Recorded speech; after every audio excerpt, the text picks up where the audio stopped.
नमस्कार.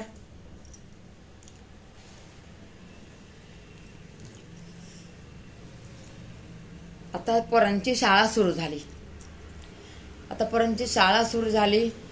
तर लेकरं आता 12च्या आतमध्ये झोपू लागले. का तर त्यांना अभ्यास करायचा आहे. आता अभ्यास भरपूर आहे लेकरांना. अभ्यास भरपूर आहे आणि जर लेकरांनी जर अभ्यास नाही केला तर आपल्याला किती जीवाची तळमळ होती बरं. होती का नाही बरं. माझ्या तर होती बाबा जीवाची तळमळ. मग आता दुसऱ्याचं काय सांगू. प्रत्येकाच्या आजीच्या जीवाची तळमळ होती. मग आता आजी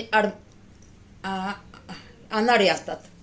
मग आता ते नुसतं सांगत बसतात, अरे बाळांनो शिक्षण करा, मोठं बना, आई वडील एवढं मेहनत करून शिकवायला लागलेत, सारखंच सांगत राहते ना आजी. मग आजी सांगून सांगून थकून जाते. तर मग आता लेकरांचं काय काम आहे. आपली आजी बोलती तर अभ्यास करायला पाहिजे ना, पाटी दप्तर काढायला पाहिजे, करायला पाहिजे असं वाटतं ना आम्हाला. आम्ही नाही शिकलो, आमचे लेकरं नाही एवढे शिकले, आता हे आपले नातरुंड आहेत, ह्यांनी शिकून मोठं बनावा असं वाटतं की या जीवाला. मग मायबापाचं काय काम आहे.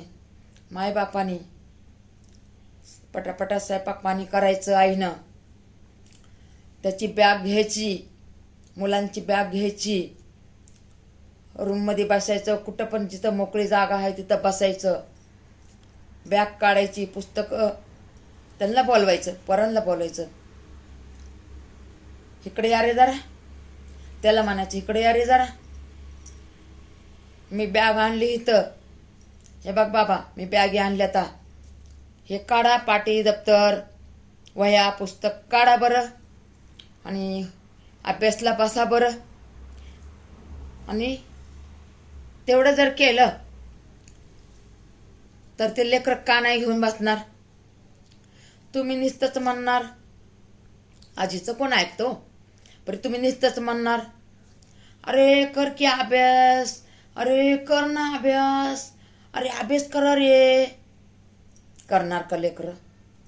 उठायचं, आपलं पटापटा स्वयंपाक करायचा, बॅग घ्यायची, बसायचं आपल्या कुठंतरी चांगल्या जागेवर, इकडे ये रे, इकडे ये रे, कर बरं अभ्यास, बॅग आणली या. आपोआप लेकरं येणार. माय माताला भेटत लेकरं.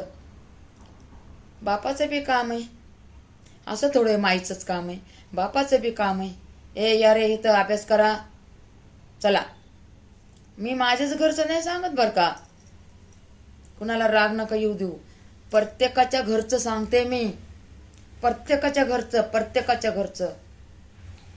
चला, राधे राधे.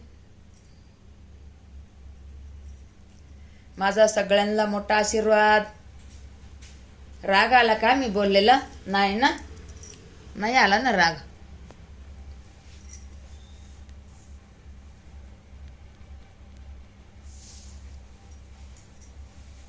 राग नाही येऊ द्यायचा बाळांनो.